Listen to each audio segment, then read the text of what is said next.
आज संसार में लोग परेशान क्यों हैं? आज लोगों की परेशानी का सबसे बड़ा कारण यही है कि नाशवान वस्तु से प्यार कर लेते हो, है ना। हमें पता है कि वस्तु नष्ट हो जाएगी, जैसे गुलाब, ये गुलाब, बताइए इस गुलाब की उम्र कितनी है? अधिक से अधिक 24 घंटे। इसके बाद ये ऐसा नहीं रहेगा मुरझाया, कुम्हलाया, पंखुड़ियां झड़ जाएंगी। तुम कुछ ना करो, इसको सारी सुख सुविधाएं दो इसको, लेकिन फिर भी सारी सुविधाओं के बावजूद भी पंखुड़ी झड़ जाएंगी, मुरझाना, चमक कम हो जाएगी। हाँ या ना? ये गुलाब नश्वर है या नहीं? हाँ या ना? ये गुलाब नश्वर है, इसकी आयु मात्र 24 घंटे है। खिलने से लेकर जिस समय से खिलता है, अधिक से अधिक 12 घंटे ही है इसकी आयु वैसे तो, है ना। पर फिर भी हम 24 घंटे लेकर चलें कि देख रेख में रखा जाए तो चलता है, थोड़ा और चलेगा, 48 घंटे ले लो, बस इससे ज्यादा क्या है। ये गुलाब की उम्र मात्र 24 घंटे है लगभग। अब आपको पता है कि ये नश्वर है, और अब आप इससे प्यार करेंगे तो भैया जब ये झड़ जाएगा पंखुड़ियां, तो फिर तुम्हें रोना भी तो पड़ेगा, क्योंकि तुम्हें पता था कि ये नश्वर है। फिर प्यार क्यों किया इससे? क्यों इससे प्यार क्यों किया? जब आप इससे प्यार कर रहे थे तब आपको पता नहीं था कि ये नश्वर है, ये थोड़े दिन का है, थोड़े घंटों का है, ज्यादा दिन का, ज्यादा देर का ये नहीं है। उसी प्रकार जैसे गुलाब की पंखुड़ियां समय पर झड़ जाती हैं, उसी प्रकार हम सभी की भी जिंदगी गुलाब की तरह है। जवानी आती है तो खिल जाता है व्यक्ति गुलाब की तरह, बुढ़ापा आता है शरीर बिल्कुल कुम्हलाता हुआ, वैसे ही जैसे पंखुड़ियां कुम्हला जाती हैं, और मौत आती है समझ लो झड़ गया, गुलाब की पंखुड़ियां झड़ गई, मौत आ गई। तो आप सब, हम सब गुलाब की तरह नश्वर हैं। आज हैं कल रहेंगे इसकी गारंटी नहीं है, हम सब नश्वर हैं। और याद रखना, यदि नश्वर वस्तु से प्रेम करोगे तो उसके लिए रोना पड़ेगा। क्या करना पड़ेगा? क्या करना पड़ेगा? रोना पड़ेगा। इसलिए आप लोग जो नश्वर वस्तुओं से प्यार करते हैं, यही आपके दुख का कारण होता है। इसलिए हम कहते हैं कि ये गुलाब की एक उम्र है 24 घंटे, पर बताइए बिहारी जी की उम्र क्या है? जगन्नाथ जी की उम्र क्या है? द्वारिकाधीश जी की उम्र क्या है? श्रीमन नारायण की उम्र क्या है? भैया ये संसार नश्वर है। यहाँ हर वस्तु की एक उम्र है। आप आलीशान बंगला बना लो, लेकिन उसकी भी एक उम्र होगी, 100 साल, 200 साल, 500 साल। पुराने जो किले बनाए गए थे, आज वो किले हैं तो सही, खंडहर हैं, क्या काम है उनका? उम्र होती है ना सबकी। यहां तक कि सूर्य और चांद की भी एक उम्र है, भले उनकी बहुत ज्यादा है, पर है। इस संसार में यदि बिना उम्र का कोई है, संसार परिवर्तनशील है, संसार आज है कल नहीं रहेगा, लेकिन भगवान अजन्मा है। वो संसार नहीं था तब भी थे, संसार है तब भी हैं, संसार नहीं रहेगा तब भी रहेंगे। इसलिए उस परमात्मा से प्यार किया जाए जो सत्य है। ये तो असत्य है ना मेरी माँ, ये तो नश्वर है ना। तो आप लोग प्यार ही गलत व्यक्ति से करते हैं और फिर रोते भी हैं, हमारा फलाना चला गया, हमारा फलाना। क्या तुम्हें पता नहीं था कि वो नहीं रहेगा एक दिन? क्या तुम्हें नहीं पता था कि वो नहीं रहेगी एक दिन? फिर पता था, अरे तुम और हम भी तो नहीं रहेंगे एक दिन, इसमें क्या है?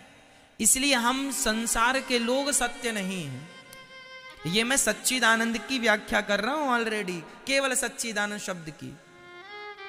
ईश्वर कैसे हैं? सत्य ब्रह्म सत्यम जगन मिथ्या, ईश्वर सत्य है। उमा कहूं मैं अनुभव अपना, ये शंकर जी कह रहे हैं माता पार्वती से, चौपाई है रामचरितमानस की। उमा कहूं मैं अनुभव अपना, सत हरि भजन जगत सब सपना। भगवान ही सत्य है, ये संसार को सत्य समझने वाला ही अज्ञानी है। संसार में व्यवहार करो, आप हंसी खुशी से रहो, आनंद से, पर मेरा है ये ना कहो।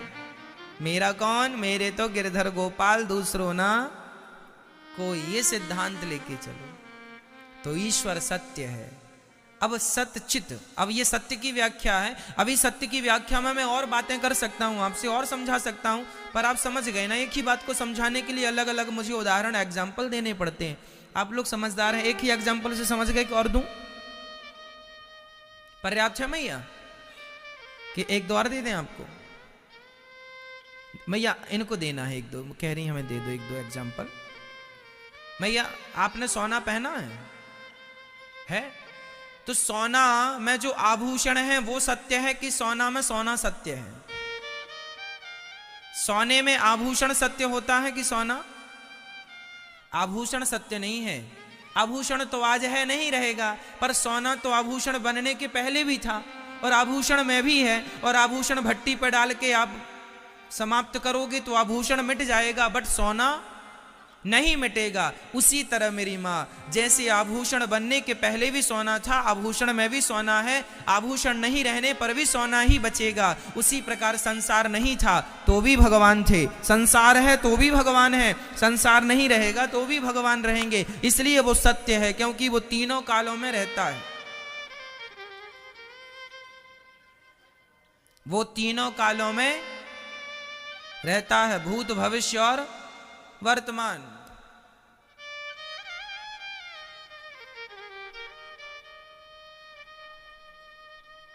तीनों कालों में जिसकी सत्ता समान हो वही सत्य है। ये सत्यम परम धीमहि। तो भगवान सत्य। अब चित, चित मीन्स प्रकाश। वो भगवान है, माना कि है। कैसा है? कैसा है भगवान? कैसा है भगवान? प्रकाश स्वरूप है। कोई आपसे प्रश्न करे कि भगवान कैसे हैं, तो बोलना प्रकाश स्वरूप है। भगवान कैसे हैं मेरी माँ? मैया कैसे हैं मेरी माँ? भगवान प्रकाश।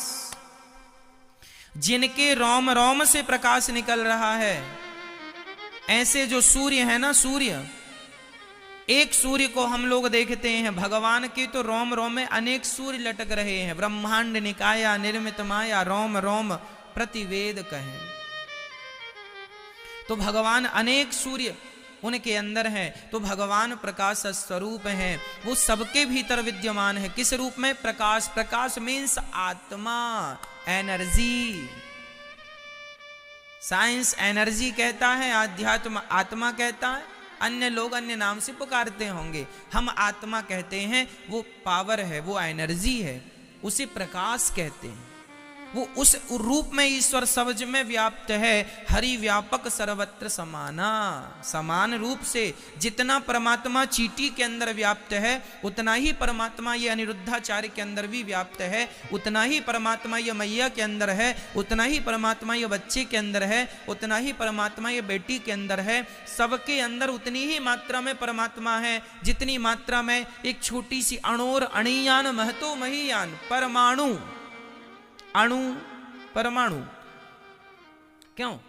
छोटी सी वस्तु, अणोर अणियान, महतो महीयान।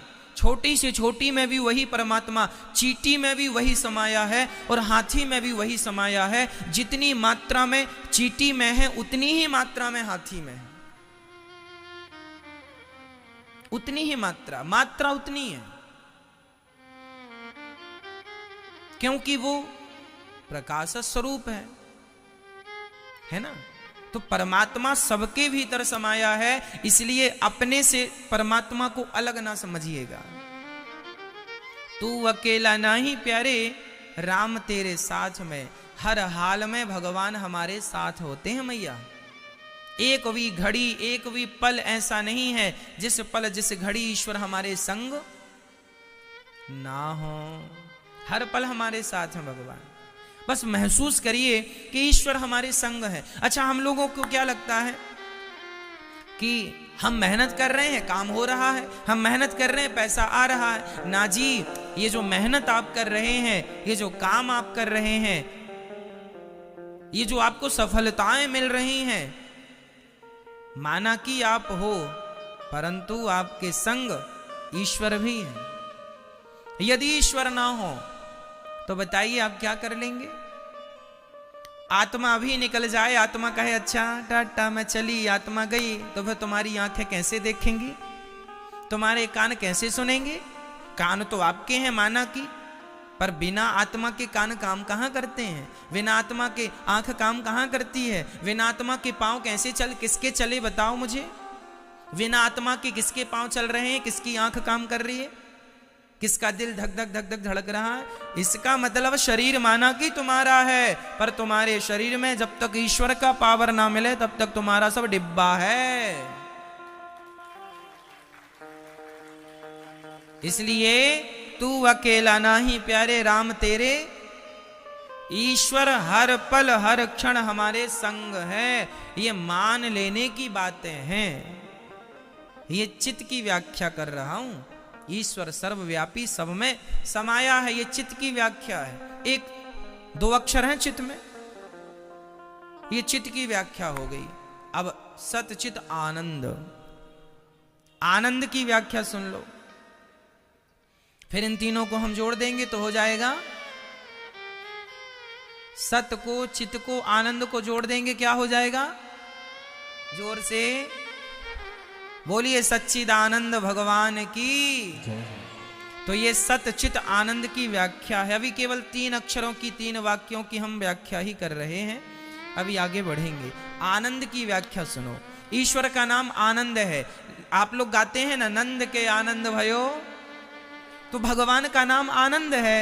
रामचरितमानस में भी राम जी को आनंद कहा गया, जो आनंद सिंधु सुख राशि सी करते त्रैलोक्य सुपासी। तो भगवान का नाम आनंद है। अच्छा ध्यान से सुनो, उसे आनंद कहते हैं, भगवान का नाम आनंद है। फिर आप लोग जो रसगुल्ले रबड़ी रसमलाई खाते हो, इसका नाम क्या है? ये क्षणिक आनंद है। हमें संसार में भी आनंद मिलता है। क्यों भाई? टैबलेट में भी विटामिन डी हो सकता है, पर सूर्य के प्रकाश में जो विटामिन डी है वो ओरिजिनल है, वो कहीं नहीं है। उसी प्रकार संसार के विषय में, विषयों में, पत्नी में, पुत्र में, परिवार में, खाने में, पैसा में, सफलताओं में आनंद हो सकता है, पर वो आनंद उसी प्रकार का है जैसे विटामिन डी की टैबलेट, गोली। टैबलेट में भी विटामिन डी है, पर ओरिजिनल विटामिन डी कहां है? बोलो, सूर्य भगवान के प्रकाश में। सिंपल है। ये संसार का जो तुम्हें सुख मिल रहा है, पत्नी का, परिवार का, बेटों का, पैसों का, ये वो, ये सब टैबलेट। थोक में आनंद चाहिए तो सूर्य के प्रकाश में आ जाओ, उसी प्रकार आनंद चाहिए तो भगवान की शरण में आ जाओ, जो आनंद सिंधु सुख राशि। संसार का सुख तुच्छ है, संसार का सुख तुच्छ है, ना के बराबर। अच्छा, संसार का सुख कैसा है उसकी भी व्याख्या सुनो। संसार का सुख ना गिलानी देने वाला है। गिलानी। अच्छा ये बताओ, रसगुल्ला गुलाब जामुन आप लोग खाते होंगे, अच्छा लगता है? हाँ या ना? अच्छा लगता ना? अच्छा लगता है।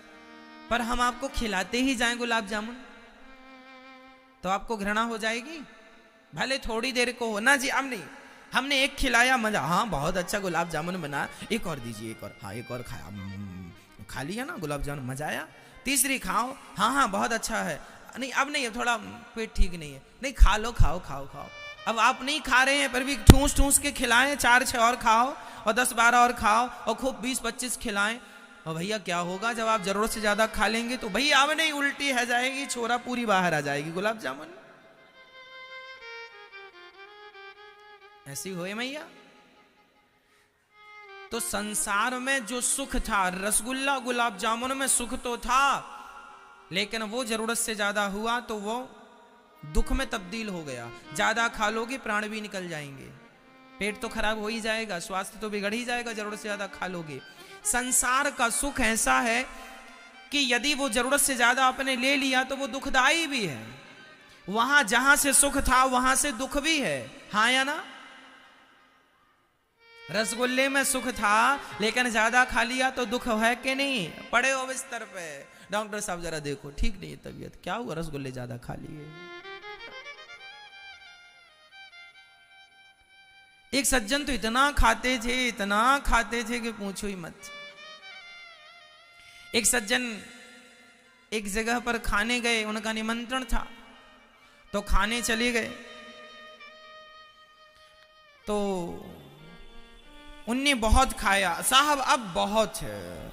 तो खिलाने वाले ने कहा अब एक पूड़ी पर 100 रुपए हैं। तो चौबे जी ने कहा फिर आने दो।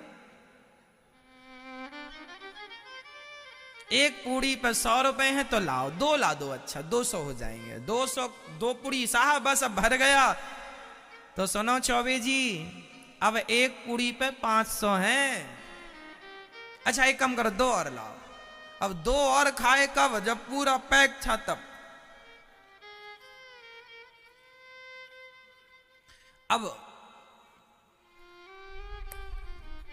खा लिया।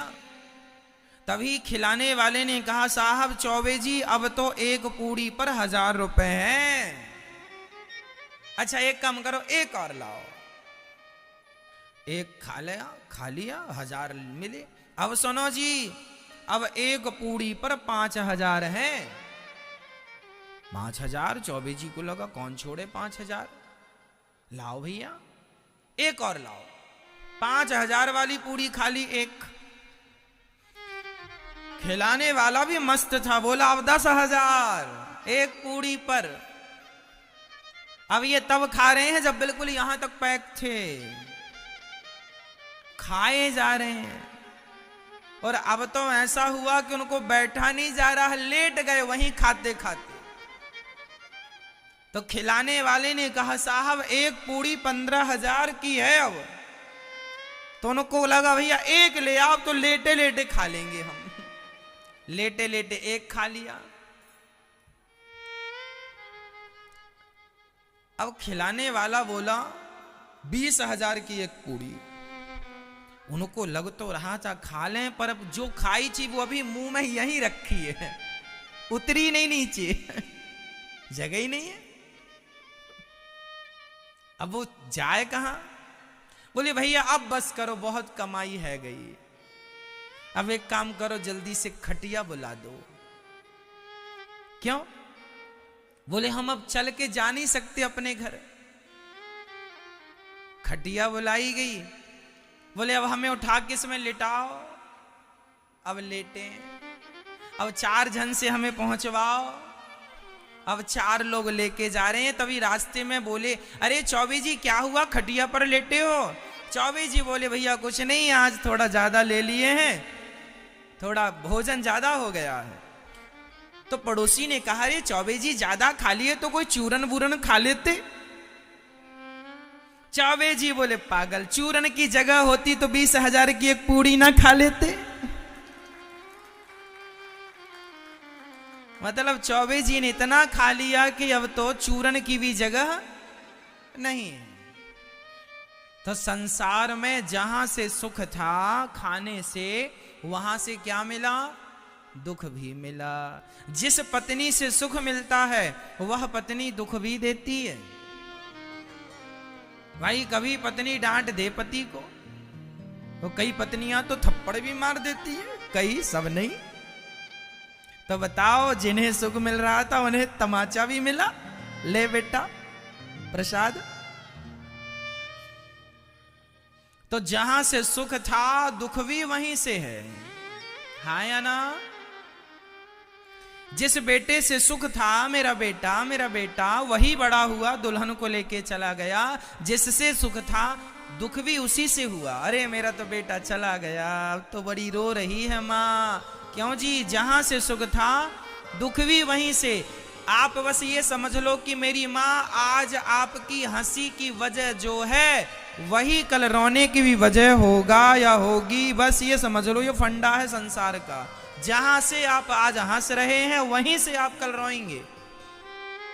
जिस वजह से आज आप हंस रहे हैं उसी वजह से कल आप रोएंगे। इसलिए कहता हूं संसार में मन ना लगाओ, भगवान में मन लगाना सीखो। भगवान ही सत्य है, वही चित है और वही सच्चा आनंद का सागर है। संसार का आनंद आज है कल नहीं, आज सुख कल दुख, पर भगवान की भक्ति में तो दिनों दिन सुख की आनंद की वृद्धि होती है। लेते जाओ भजन, करते जाओ, इसमें आनंद है, इसमें कोई दुख का। अब आप देखो ना कि आप ज्यादा खा लेंगे तो अपच हो जाएगा, पर ज्यादा सत्संग आप कर लेंगे, ज्यादा से ज्यादा आप पहले एक बार सत्संग करते थे, अब नित्य कर रहे हैं और सालों से आप कथा सुन रहे हैं। बताइए क्या सालों से निरंतर इस प्रकार खा सकते हैं? नहीं। भोजन आपको नुकसान कर सकता है पर कथा नुकसान नहीं करती। भगवान का चिंतन तो सदा आनंद को और 10 गुना करने वाला है। इसलिए भगवान का नाम क्या हुआ?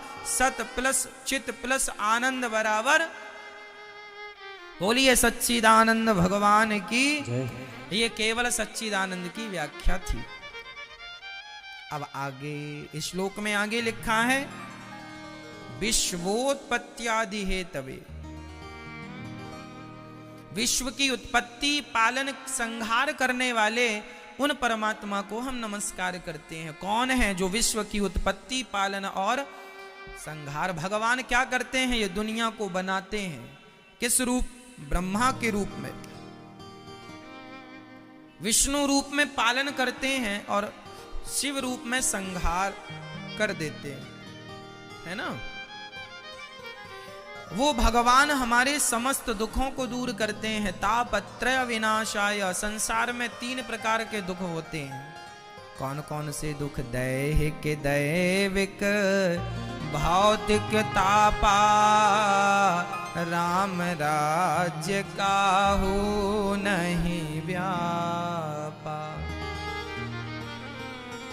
दैहिक, दैविक, भौतिक। तापा राम राज्य काहू नहीं व्यापा। दैहिक जो शरीर से, देह से उत्पन्न होते हैं दुख, वो दैहिक दुख कहलाते हैं, है ना। दैहिक शरीर से, शरीर से भी दुख होता है ना, जैसे बुखार आ गई, कैंसर हो गया या और भी बीमारियां, ये दैहिक दुख हैं। दैविक अधिक ठंडी, अधिक गर्मी, अधिक बारिश हो जाने से लोग प्रताड़ित होते हैं, वो दैविक ताप है। और भौतिक दुख क्या है?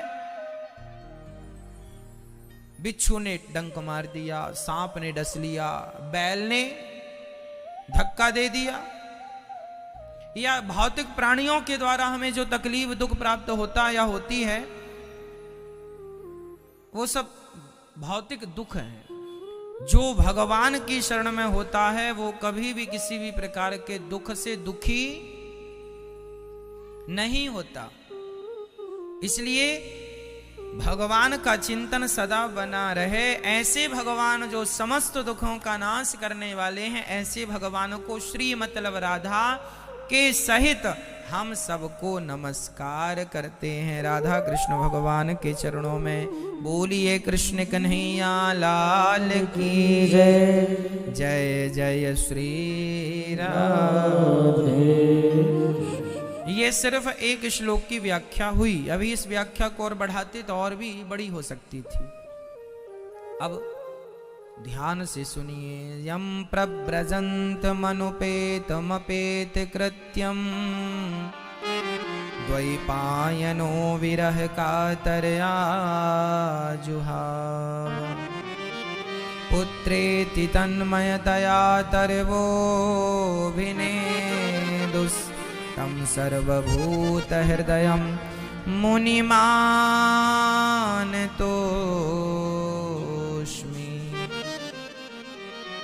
यम मतलब सुखदेव भगवान का जन्म हुआ और जन्म लेते ही वो संन्यास लेने के लिए चल पड़े।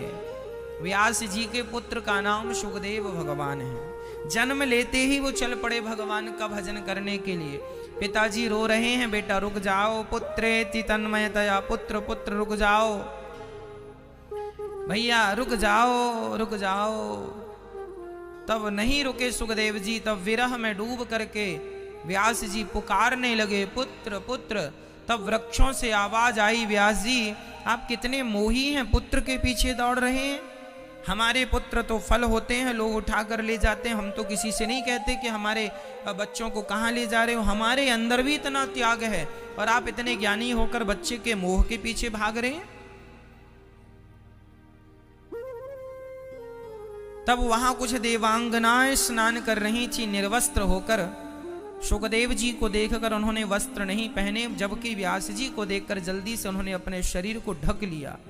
व्यास जी ने कहा कि मेरा जवान बेटा गया, तुम्हें लज्जा नहीं आई और मुझ बुढ़े को देखकर लज्जित होती हो। तब उन कन्याओं ने कहा, महाराज आपके पुत्र को तो ये ज्ञान ही नहीं है कि स्त्री और पुरुष में अंतर क्या है, जबकि आपको तो भली भांति ज्ञान है कि स्त्री पुरुष में भेद क्या है। इसलिए आपको देखकर लज्जा है, पर आपके पुत्र को देखकर लज्जा नहीं है। तब व्यास जी समझ गए कि मेरा बेटा इस धरती पे इकलौता ऐसा बेटा है जिसने काम और क्रोध को जीत लिया है। ब्रह्मा जी की बनाई सृष्टि में सिर्फ सुखदेव भगवान ऐसे हैं जिन्होंने काम और क्रोध को पूर्ण रूप से जीत रखा है, जिन्हें काम ने क्रोध ने बिल्कुल परेशान कभी नहीं किया। कौन है ये? तत्रा भवद भगवान व्यास पुत्रो, भगवान ही व्यास पुत्र के रूप में प्रकट हो गए। ऐसे सुखदेव भगवान को नमस्कार करते हैं। अब शौनक जी, सभी शौनकादि ऋषि नैमिषारण्य में बैठे हैं, 88,000 संतों का वहां स्वागत हुआ। तभी सूत जी आए और सूत जी को देखकर सभी संत खड़े होकर स्वागत करने लगे। शौनकादि ऋषि बोले, महाराज हमें कथा सुनाइए। कौन सी कथा सुनाए? भक्ति ज्ञान विरागाप्तो विवेको वर्धते महान, माया मोह निरासश्च वैष्णवै क्रियते कथम।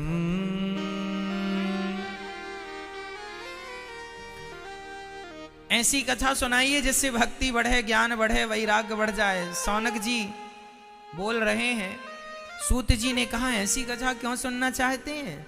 तब शौनक जी ने कहा, एह घोरे कलौ प्रायो जीवश्चा सुरताम गतः। आज इस कलयुग में प्रायः करके लोग आसुरी वृत्ति के हो गए हैं, इसलिए हमें कथा सुनाइए जिससे लोगों का आसुरीपन समाप्त हो जाए। हमें ऐसी कथा सुनाइए कि कृष्ण प्राप्ति करम शाश्वत साधनम तद्वदाधुना। हमें कृष्ण की प्राप्ति का कोई साधन बता दीजिए।